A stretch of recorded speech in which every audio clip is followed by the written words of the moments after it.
Hello everyone, देखिए अब next question करते हैं हम। देखो इसमें क्या कहता है, calculate the elastic potential energy stored in a brass rod of length 20 centimetre and area is 1 centimetre square and when it is elongated by a load of 5 kg mass given that the Young modulus of the brass is this. तो बहुत ही simple है। देखो जैसे मान लो ये आपको एक brass road दी हुई है, ठीक है, ब्रास रोड है इस तरीके से, ठीक है, और इस पर क्या किया हुआ है, एक लोड लगाया हुआ है, कितना, 5 kg का, ठीक है। तो ऑब्वियस बात है ये एलोंगेट होगी, वो अलग बात है कितनी होती है, ठीक है। एलोंगेट होगी अगर इस पर क्या लगा है, ये आपके पास 5 kg का क्या लगाया हुआ है, लोड लगाया हुआ है, ठीक है। अब देखो ये है क्या, मास एक तरह से हमारे पास, ठीक है। तो यानी कि यहाँ पर ये क्या कर रहा है, एक फोर्स लगा रहा है ना, फोर्स लग रहा है। तो फोर्स कितनी होगी, mg होगी, mg एक्ट करेगी। मास कितना है, 5 है, g हम 10 ले लेते हैं, तो कितनी हो गई, ये 50 न्यूटन की हो गई, ठीक है। अप्लाइड फोर्स जो हो रही है यहाँ पर, ठीक। उसके बाद यहाँ पर देखो इलास्टिक पोटेंशियल एनर्जी है, तो इलास्टिक पोटेंशियल एनर्जी के लिए देखो इलास्टिक पोटेंशियल एनर्जी का जो फॉर्मूला वो क्या आता है हमारे पास, 1/2 इंटू में स्ट्रेस इंटू में स्ट्रेन एंड मल्टीप्लाई में वॉल्यूम, ठीक है। तो यहाँ से देखो 1/2 इंटू में स्ट्रेस तो F/A हो जाएगा, तो F तो हमने यहाँ पर पता कर ली कितनी है, F 50 न्यूटन है, ठीक है। और जो एरिया है, एरिया कितना है हमारे पास, ये 1 सेंटीमीटर स्क्वायर का है ये वाला, ठीक है, 1 सेंटीमीटर स्क्वायर का। तो देखो इसको भी अगर सेंटीमीटर को मीटर में करना है तो 1/100 करते हैं, ठीक है। तो यहाँ पर सेंटीमीटर स्क्वायर है तो कितनी बार 100 लगेगा, 2 बार 100 लगेगा, ठीक है। तो यानी कि ये कितना बन जाएगा, 1 इंटू में ये 10⁴ बन रहा है ना, तो ऊपर जाके 10⁻⁻⁴ मीटर स्क्वायर बन जाएगा। क्लियर है इतनी बात, एरिया ये आ गया। और रोड की जो लेंथ है वो कितनी है, 20 सेंटीमीटर है, यानी कि बाय 100 करेंगे तो ये मीटर में चेंज हो जाएगी। तो कितनी आ रही है ये आपके पास, 1/5 मीटर आ रही है। कोई इसमें दिक्कत बताओ, क्लियर है। 2 5 10 हो गया ना, तो 1/5 मीटर आ रही है लेंथ, ठीक। तो F पता है हमें, A भी पता है। अब स्ट्रेन में हमें पता है डेल्टा L/L होता है, तो डेल्टा L तो यहाँ बताया ही नहीं है इसने, ठीक है। तो स्ट्रेन के लिए हम क्या करेंगे, देखो यंग मॉडुलस का जो फॉर्मूला होता है वो क्या होता है आपके पास, F/A इंटू में L/डेल्टा L। ये पता है ना कैसा आता है, स्ट्रेस अपॉन में स्ट्रेन। जब स्ट्रेन नीचे लिखते हैं तो डेल्टा L/L करते हैं, तो वो L ऊपर आ जाता है, ये चीज़ आपको पता ही है, ठीक है। यहाँ से तो यहाँ से हम देखो क्या करेंगे, क्या स्ट्रेन के लिए, ये स्ट्रेन है ना ये वाला, ठीक है। तो हम इसको देखो मैं ऐसे लिख देता हूँ, Young modulus is equal to में स्ट्रेस अपॉन में स्ट्रेन, ऐसे लिखते हैं, ठीक है। तो स्ट्रेन इधर जाएगा अगर स्ट्रेन, तो स्ट्रेस अपॉन में क्या आ गया यहाँ पर, यंग मॉडुलस आ गया, यानी कि F/A स्ट्रेस और Y हमारे पास यंग मॉडुलस हो गया, ठीक है। तो मैं यहाँ लिखता हूँ क्या, F/A और साथ में ये यंग मॉडुलस, और वॉल्यूम तो आपको पता है AL होता है, ठीक है। इससे होगा क्या, जो हमें यहाँ पर अगर मैं स्ट्रेन लिख देता यहाँ पर डेल्टा L/L, ठीक है, तो डेल्टा L था नहीं मेरे पास, ठीक है। तो मैंने क्या किया, यंग मॉडुलस का फॉर्मूला लगाया हमने, स्ट्रेस अपॉन में स्ट्रेन, स्ट्रेन इधर लेके गए, स्ट्रेस अपॉन में यंग मॉडुलस, और स्ट्रेस क्या होता है F/A, और ये नीचे यंग मॉडुलस आ गया, ठीक है। क्लियर है, समझ पा रहे होंगे बात को।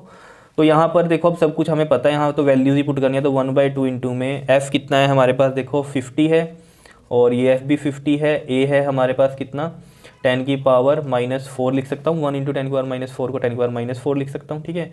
L कितना है हमारे पास, 1/5 है। एरिया अगेन यहाँ पर चलो पुट करते हैं, नहीं तो यहीं से यहीं कट भी जाता है, चलो लिखते हैं, कोई बात नहीं। A कितना है हमारे पास, ये है आपके पास 10⁻⁻⁴ इंटू में 10⁻⁻⁴, और यंग मॉडुलस की वैल्यू कितनी है हमारे पास, 10⁻11 है। यंग मॉडुलस कितना दिया हुआ है, 10⁻11 न्यूटन पर मीटर स्क्वायर दिया हुआ है, ठीक है। क्लियर है, तो ये सब वैल्यू रख दी हमने, ये तो इससे कट गया, ठीक है, यहीं पर ही हमने कर दिया इसका तो काम, ठीक है। और ये देखो 5 1 और ये 0, ठीक है, ये हो गया। और क्या हो सकता है इसमें, देखो ये 2 से ये कट जाएगा, 2 2 2 5 25 आ गया यहाँ पर हमारे पास ये, ठीक है।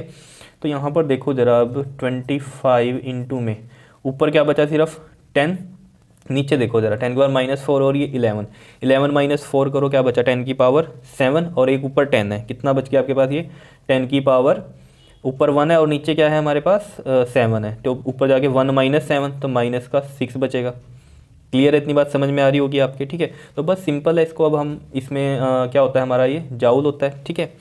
इसको फर्दर हम अगर इसको करना चाहें सॉल्व, तो किस तरीके से हम कर सकते हैं, बिकॉज यहाँ ऑप्शन में हमारे पास 2.5 है, 25 नहीं है, ठीक है। तो फर्दर हम क्या करेंगे इसमें, देखो आपको पता है पॉइंट यहाँ है, इसमें जब कुछ नहीं लिखा होता तो पॉइंट कहाँ होता है, यहाँ होता है।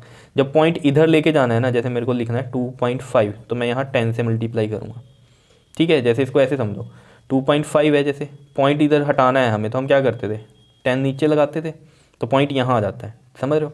अब ऑब्वियस बात है पॉइंट को इधर लेके जाना है, ठीक है, तो ये 10 हटाना पड़ेगा। वो 10 कैसे हटेगा, जब आप ऊपर 10 से मल्टीप्लाई करोगे तो ये पॉइंट इधर चला जाएगा।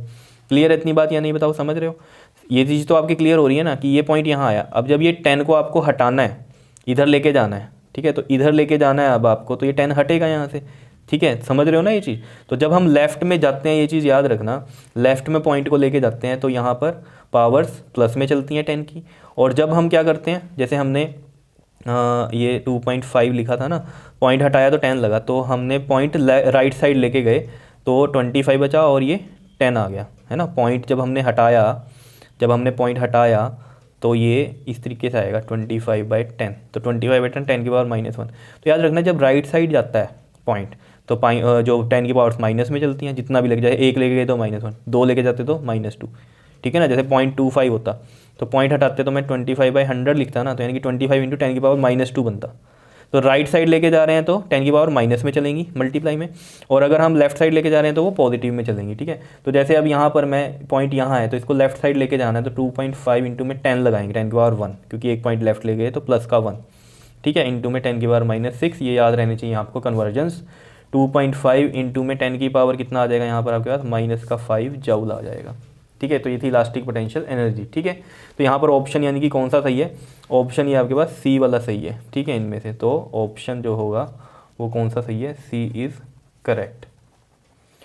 क्लियर। अब इसी क्वेश्चन में अगर वो आपसे ये पूछ लेता कि इसकी इलोंगेशन कितनी है, डेल्टा एल पूछ लेता तो बिल्कुल सिंपल था। यंग मॉडुलस का फॉर्मूला आपको पता है F/A इंटू में L/डेल्टा एल, तो डेल्टा एल इधर जाता, F/A और ये L है और ये यंग मॉडुलस आ जाता।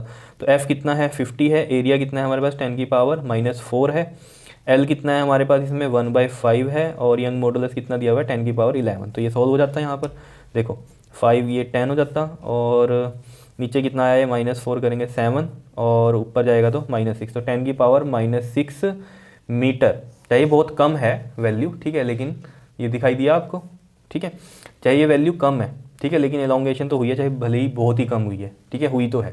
क्लियर है इतनी बात? तो ये एलोंगेशन भी निकल गई इसकी डेल्टा एल, अगर वो पूछता आपसे इस क्वेश्चन में तब, ठीक है। तो ये समझ में आया आपको न्यूमेरिकल्स, इलास्टिक पोटेंशियल एनर्जी, और जो इससे पिछला क्वेश्चन किया था उसमें तो हमने क्या किया था, एनर्जी डेंसिटी भी निकाली थी। क्लियर है, कर लोगे ये सब?